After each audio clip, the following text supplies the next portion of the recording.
Okay, this is a very quick video. I don't upload much. This is a Paul trap or an ion trap, whatever you want to call it.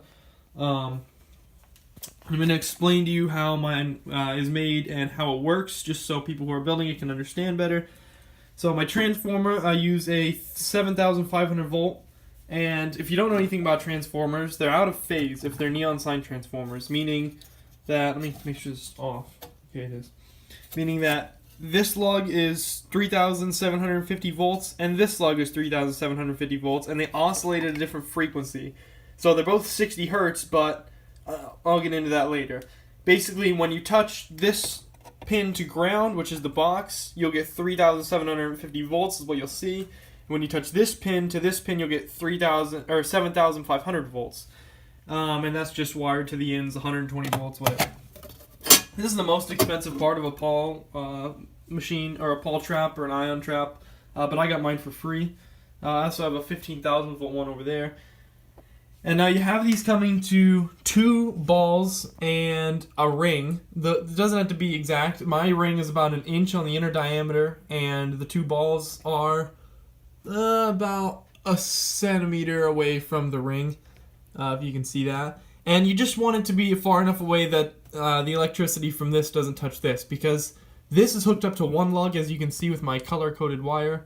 It doesn't matter what lug, but this is hooked up to a lug, and then these 2 balls are wired together on the same lug, red and red. See that? So basically, since they're out of phase, when the electrons are flowing this way, so pushing out towards the ring, the electrons on the ring are oscillating back, so they're going that way. They're going out.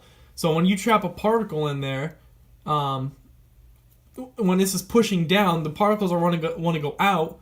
But then, since it oscillates 16 hertz, it means as it changes direction 60 times a second. So then it's going to come back in on the ring and go out on the balls, which means the particles are going to go up. But since it moves so quick and everything's going out and in, out and in, they stay in the center. And then you just want to take a laser. I use just a simple, this is like $1, hooked up to a battery, and I just aim it up so that you can see, and you can get pretty close. Just don't zap yourself, because 30 milliamps at that amount of voltage, it could kill you if it goes to your heart. And that's what works the best for me. I also have a linear trap right here, and a linear trap is basically just like, it's the same concept as the other one.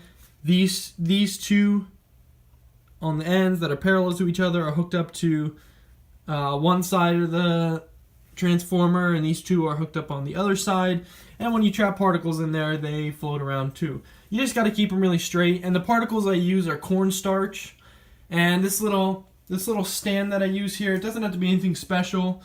I just use PVC, it's pretty cheap, and yeah, really the only thing expensive on your build here should be your transformer, which is about 60 bucks, but like I said, I got it for free. You can find them some places, maybe even in a trashy area, you know. But yeah, that is my Paul trap or ion trap.